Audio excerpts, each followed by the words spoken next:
What are they laser focused on? Oh, giving a hearing tomorrow in the Senate Law and Justice Committee to a bill that will reduce punishments for child sex predators.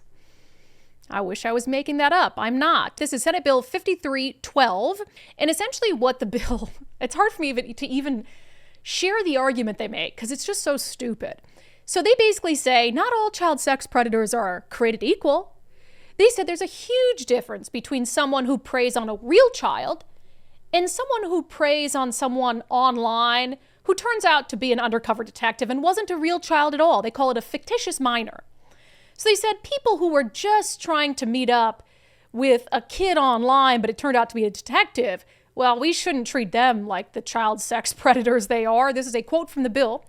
Individuals who commissioned a predatory offense involving a minor victim could pose a different public safety threat upon release than individuals involved in a sting operation with a fictitious minor. I mean, how do minds even work this way?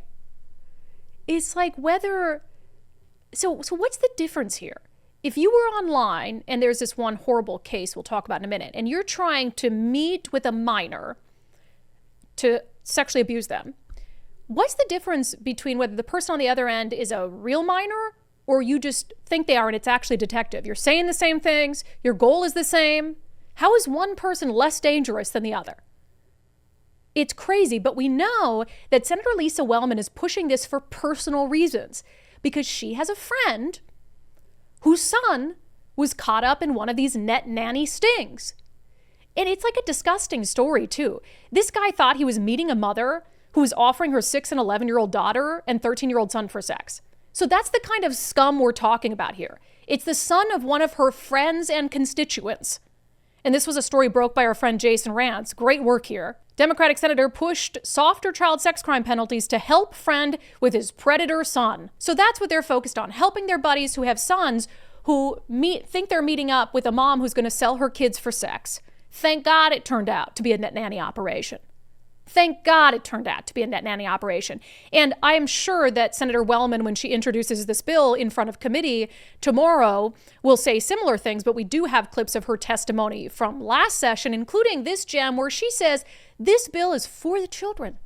I'm here for the 1.5 million kiddos in our state from birth through 12th grade, and making sure that they have what they need to thrive, and being safe and not being available, not being caught up, not being having predators